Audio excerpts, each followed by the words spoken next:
The neighbor's attic.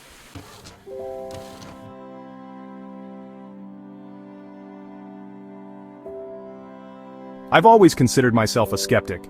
At 34, I work as a software engineer and live in a modest row house in Philadelphia. That is, until 6 months ago when my belief in rational explanations was shattered.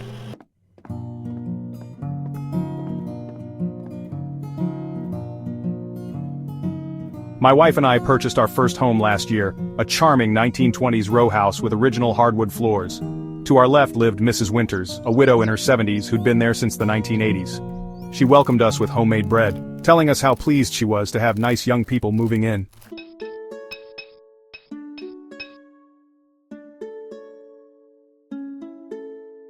The renovations began immediately. Everything went smoothly until we reached the master bedroom, which shared a wall with Mrs. Winters' house.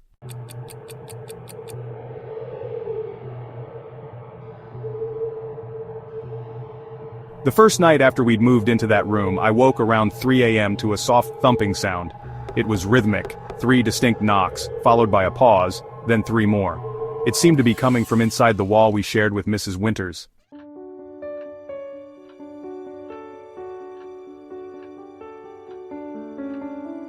"She's probably just having trouble sleeping," my wife murmured when I mentioned it.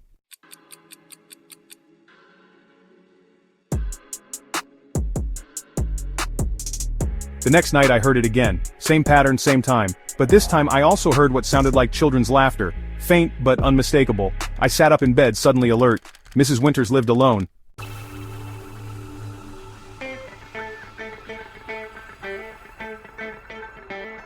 For a week, the noises continued, always between 2 and 4 a.m. Sometimes knocking, sometimes whispers, occasionally what sounded like someone dragging something heavy across a floor.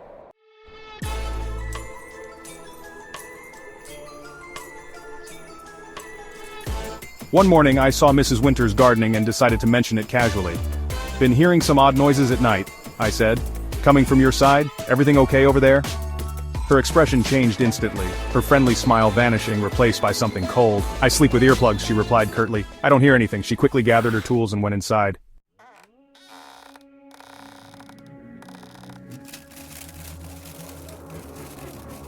That weekend, while cleaning our attic, I discovered something strange. Part of the wall dividing our house from Mrs. Winters had been patched in a slightly different shade. Looking closer, I realized it wasn't a solid wall at all, but a boarded-up doorway, a connection between the two attics.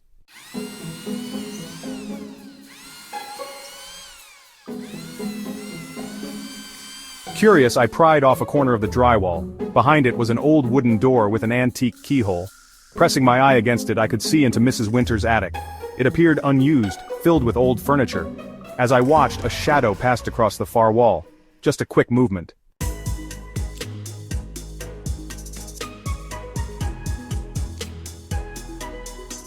That night the noises were louder. Not just knocking now, but distinct footsteps moving toward the wall we shared. I lay frozen, listening as something scraped against the other side of the sealed door.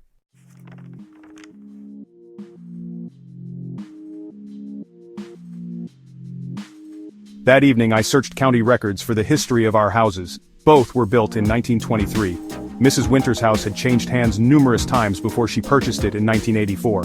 The records showed that a family with 3 children had lived there in the 1960s. The parents had died in a car accident, and the children had been sent to live with relatives.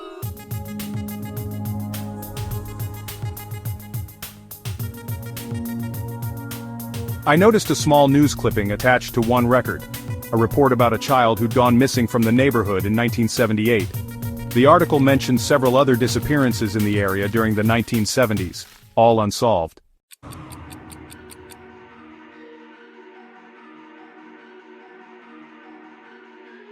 That night I couldn't sleep. Around 2:30 a.m. I heard what sounded like a child sobbing, then a harsh whisper, "Quiet now. They'll hear you."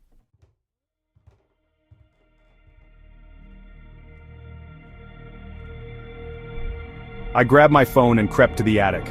With shaking hands I examined the keyhole. Something dark blocked my view, as if someone on the other side was also looking through. I stumbled backward, nearly falling down the stairs. The sobbing stopped.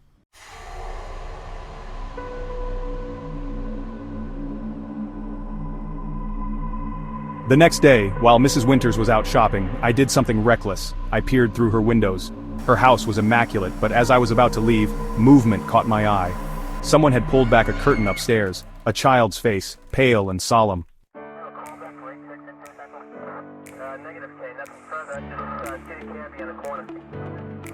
I called the police, who did a welfare check but found nothing suspicious. Your neighbor seems like a sweet old lady, they reported.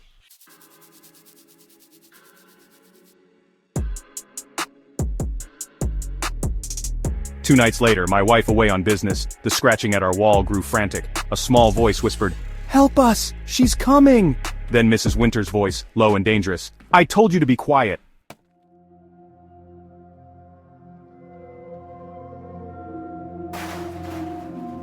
I grabbed a hammer and smashed through the sealed doorway into her attic. It was empty, but a trunk in the corner contained children's clothes and a photo album showing 3 children from the 1960s, in photos dated all the way to last month, never aging, their expressions vacant. I heard footsteps on the stairs. Mrs. Winters called sweetly, "Are you finally coming to play with us?" I fled back to my house and called the police. They found nothing, no children, no evidence. The trunk was empty, the photo album gone. 3 days later, Mrs. Winters moved without saying goodbye. New owners moved in, a family with 2 young children. Sometimes at night I still hear knocking from our shared wall. And sometimes I see small faces pressed against their attic window, palms flat against the glass, reaching out for help.